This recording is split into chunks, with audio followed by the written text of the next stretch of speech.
My husband demanded we give up one of our twin daughters for adoption to fund his business dreams, so I chose to leave him instead. Hey guys, so I'm in a bit of a situation right now, and I want to know what you guys think. I've read a lot of posts here, but I'm not sure that the situation I'm in right now is very common, so please bear with me. I, 28 female, have been married to my husband, 30 male, for 10 months, and before getting married we dated for a year. I knew him back in high school, but we reconnected only a year ago through social media. Things were nice at first while we were dating. He was charming and really sweet, so I fell for him pretty hard. 1 year into the relationship, I accidentally got pregnant and initially wanted to terminate the pregnancy since I didn't think I was ready for a baby, but he convinced me to keep the baby. He reassured me that he'd take care of the expenses and I wouldn't have to worry about any of that, which was the biggest of my concerns. After a few weeks of convincing, I agreed to have the baby and move in with him as well. 3 months after I found out I was pregnant, he proposed to me, and I said yes because we were already living together and things were going well. We got married within 2 weeks of the proposal, and it was a small and intimate ceremony. Everything was smooth sailing relationship-wise until we found out that we were having twins. 6 months in, things started going a little awry, and my husband started distancing himself from me.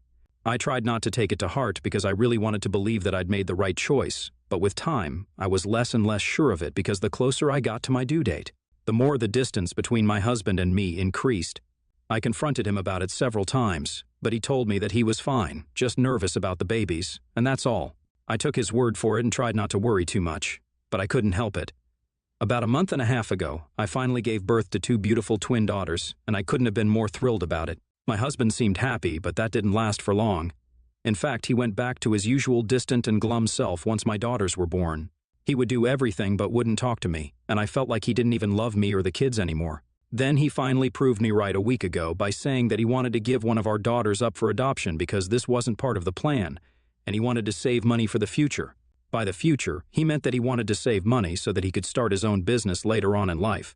But with twins, that wouldn't be possible because the expenses of having a child were now doubled. I was shocked that he would even suggest something like this, but he was quite serious. He told me that he'd been planning to quit his 9-to-5 job for a while now and had wanted to do it in a couple of years, but having to spend money on raising 2 kids as opposed to 1 would set him back by several years, so this is the easiest solution he could find. I'm obviously against it, and we got into a huge fight over it. We didn't speak for days after that fight, and yesterday I finally made up my mind to leave him. I told him that I wanted to end this marriage because I couldn't stay with a man who was willing to just give one of our kids up, but he got really upset when I said that. He told me that he didn't intend to seem cruel, and that he truly did love both his daughters equally, but he also wanted to have a future for himself. And he really hated his job, which is what his excuse for his crappy behavior was. I desperately wanted to slap him back to his senses and make him realize how insane he was being, but instead, I chose to deal with the situation with a calm mind.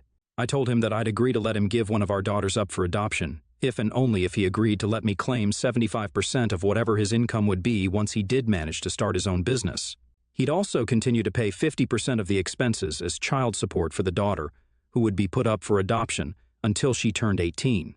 I told him that I'd talk to a lawyer and have the contract drawn up as soon as possible if he agreed to my conditions right now and would contact an adoption agency at the earliest without question if he said yes. He was dumbstruck when I said that, but after contemplating for a few seconds, he told me that I was being unfair and that I didn't understand how much his startup idea meant to him. He told me he even had friends on board for whenever they'd saved enough, and that he'd done a lot of research about investors and whatnot as well. So keeping one of the kids would only delay his future plans. He pleaded with me not to leave and not to set forth such absurd conditions either, but just to think about his position for a second. Of course, I had no intention of thinking about him or his predicament at all, and neither did I intend to give up either of my daughters because of my husband. I just wanted to mess with him and make him feel just as bad as he'd made me feel, and luckily, it was working. He's been begging me to change my mind, but I've made it very clear that he can either agree to my conditions or I'm going to file for divorce. I was going to file for divorce either way, but I just wanted to buy myself some time to look for an apartment and a lawyer. Today, a friend of mine told me that I could live with her until I found an apartment. She doesn't know the whole situation but has agreed to let me stay at her place for a while and has even offered to put me in touch with a divorce attorney. A few hours ago, my soon-to-be ex-husband came back from work and actually had the audacity to look shocked when he saw me packing my stuff up to leave. He told me that he hadn't even made up his mind about my conditions yet and said that it was unfair of me to leave before even hearing what he had to say. But I told him that the conditions I'd set forth yesterday were all bogus, and there was just no way I was staying with him anymore. I told him to expect to be served with divorce papers in a few days, and to prepare himself to pay child support anyway since we were in this equally. He freaked out and said that I'd wasted his time, and that if I had no intention of staying anyway, then I shouldn't have misled him and tricked him yesterday. I was in no mood to deal with him and left him in the living room having a breakdown on his own. It's been a few hours since I left, and I'm at a friend's place currently. A couple of minutes ago, my husband sent me a message saying that he'd actually spoken to a lawyer today, and he decided that he was going to agree to my conditions now. Needless to say, I was really shocked to learn that because I actually hadn't expected him to agree to my bogus conditions. The point of it was to make my husband realize how ridiculous his suggestion about putting up one of our daughters for adoption was, but apparently he'd been considering it seriously. Now, of course, I don't want to entertain that because I really don't think the conditions mean anything. Even if he'd agreed to let me have 100% of his income, I still wouldn't have given up either of my babies. I'm not going to let go of my child for anything in the world, let alone a business that doesn't even exist yet. So I told him that the conditions weren't real, and so neither did any of what he'd done today matter anymore. He called me a psychotic B-word and told me that he was going to ruin me for messing with his head just to get back at him. AITA for putting forth bogus conditions for my husband when he demanded that we give up one of our daughters so that he could save money to invest in his future business? Update 1. Hi everyone. Thank you so much for the overwhelming support and response, and a special hug to everyone who actually bothered to reach out to me and message me. I am grateful to everyone who went through my original post and tried to talk to me. I went through all the comments on my post, and I've decided that I don't owe my husband an apology in the slightest because he's the one who messed up, not me. I did the right thing, and even if I did try to get into his head with my conditions, he deserved it. A man who's willing to give his own daughter up for adoption is not a man who deserves any sympathy from anyone at all. Now that I think of it, it's actually crazy how he was willing to let go of his own flesh and blood for a non-existent business. He works at a bank, gets paid well, and rarely has to work overtime, so it's not like his current job is eating away at his soul, which is what he makes it sound like. What a ridiculous man. Also, a lot of people in the comments had a lot to say about how fast my relationship had moved and called me stupid for allowing myself to get carried away. I won't say I was stupid, but I do agree that I did lower my standards significantly because I'd had a couple of bad relationships in the past. In the beginning, my soon-to-be ex seemed like a wonderful guy. Obviously, if I had even a clue as to what was going to happen in the future, I wouldn't have started dating him in the first place. At least I have my daughters now, so that's one good thing that came out of this. Looking back now, of course, I think I could have dealt with the situations better than I did, but it's not like I regret anything. There were also some people who were worried about me because they believed that my husband was unhinged and would try to physically attack me. While that could be a possibility, I don't think he'd try because I'm a lot bigger than him physically. I'm the same height as him and weigh slightly more, but I also go to the gym regularly and I'm trained in kickboxing, so it's not exactly like he can take me on. I don't want to shame him, but he's comparatively skinny and I'm not afraid of him attacking me in the least. Of course, him attacking my daughters would be a different story. I'm with them most of the time, though, and my husband doesn't know where my friend lives, so it's unlikely that he'll be able to find us. In the event that he does somehow manage, my friend and I always take turns watching the kids, so I have nothing to worry about.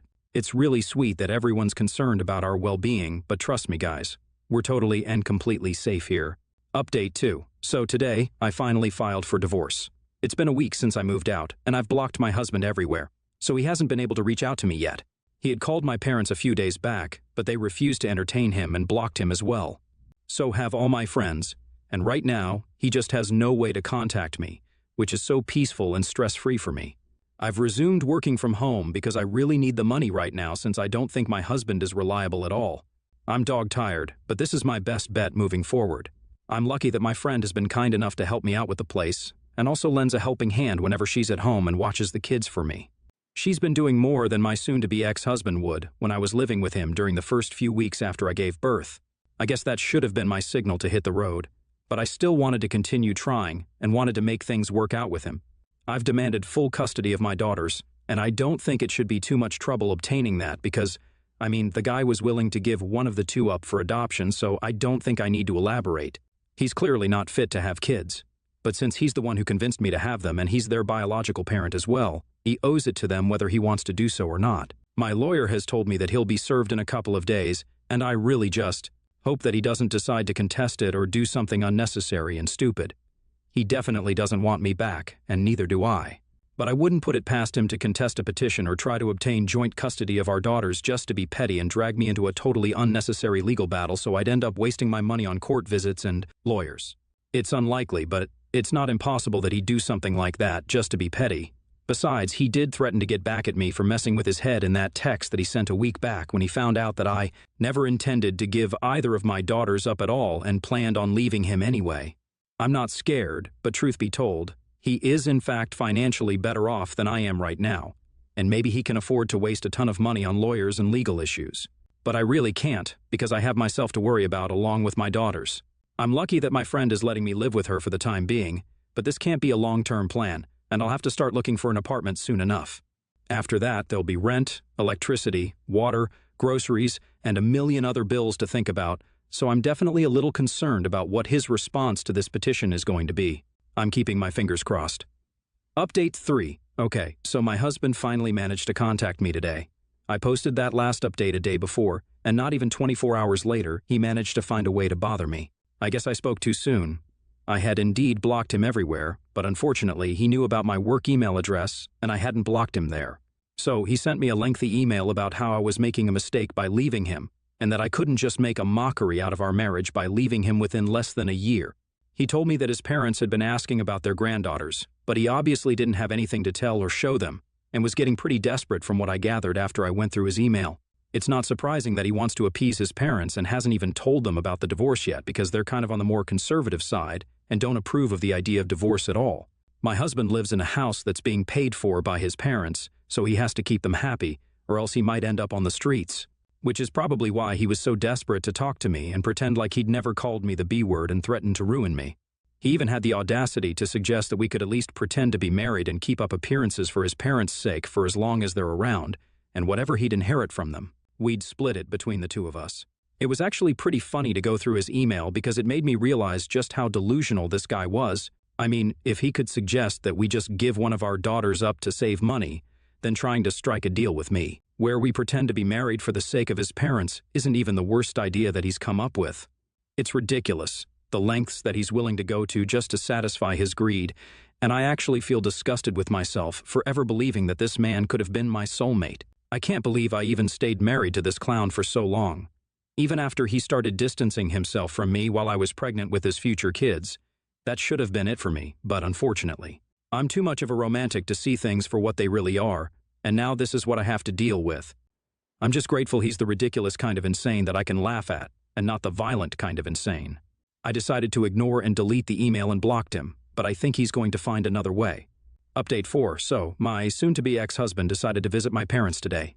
He'd been served with the divorce papers 2 days back, and obviously, he wasn't taking that well at all. My father called me a few hours ago and told me that my husband was at his door screaming at the top of his lungs and asking him to tell him where I was hiding so that he could talk to me and get his daughters back. I could even hear him screaming in the background and decided that I'd had enough. So I called the cops, reported him, and even drove down there myself to press charges for harassing me and my family relentlessly. He seemed pretty torn up when I showed up at my parents' place with the police and tried to talk to me, but I wasn't having any of it. Involving my parents in his crap fest was the last straw for me, and I couldn't let things go anymore just because it was too much of a hassle. He got arrested and was taken away, and when he realized that I was serious and wasn't going to speak to him anymore, he started calling me every derogatory name in the book, as if that was going to bother me at all.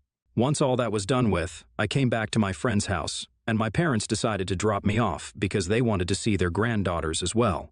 I hadn't taken them to see my parents for a while because I was always too worried that my husband might do exactly what he did today, and I didn't want to be in the wrong place at the wrong time. I hadn't even realized just how much of my life had been completely taken over with anxiety over what my husband would or wouldn't do. Even though I did say that I was a lot stronger than him and he couldn't overpower me, I was still scared because he actually did seem pretty unhinged now, and I just didn't want my daughters to go through anything. I guess I'm not as fearless as I believed I was. And I definitely am really, really worried about my babies, even if I'm not worried about myself that much. So, I spoke to my parents about this, and even they believe that it's about time that I considered a restraining order against him. This will definitely help me with the custody case, as well as getting the child support out of him, so this wasn't totally useless. It's just so frustrating that this is happening at all. I just wish I hadn't married this guy. Update 5. Hey everyone. So there was a huge argument that I had with my in-laws today. I guess my soon-to-be ex-husband finally gathered the courage to inform his parents that he was getting divorced, and also that he was probably going to lose custody of his daughters. They decided to call me and yell at me over it. I wouldn't have answered the call, but they were smart enough to use a number I didn't have saved on my phone and started off the conversation nicely enough. In fact, they even extended their sympathies to me. But then they asked me to reconsider the divorce, and when I still refused, they shed any pretense of being understanding and kind and started yelling at me at the top of their lungs. They called me a lot of things and accused me of ruining their son's life on purpose, being a gold digger and whatnot. I snapped, and I know I should have just hung up, but I ended up yelling right back at them because the one thing that I'm not is a gold digger. I have my own gold, and I'm definitely not going to stay with a guy who is willing to give up his daughter to save some gold and still asks his parents to pay for his accommodation. I told them that their son is a colossal loser and even explained what he suggested in detail, and that seemed to quiet them down. Obviously, he'd left out the parts which made him look bad, but now his parents knew, and what would become of him was also in their hands.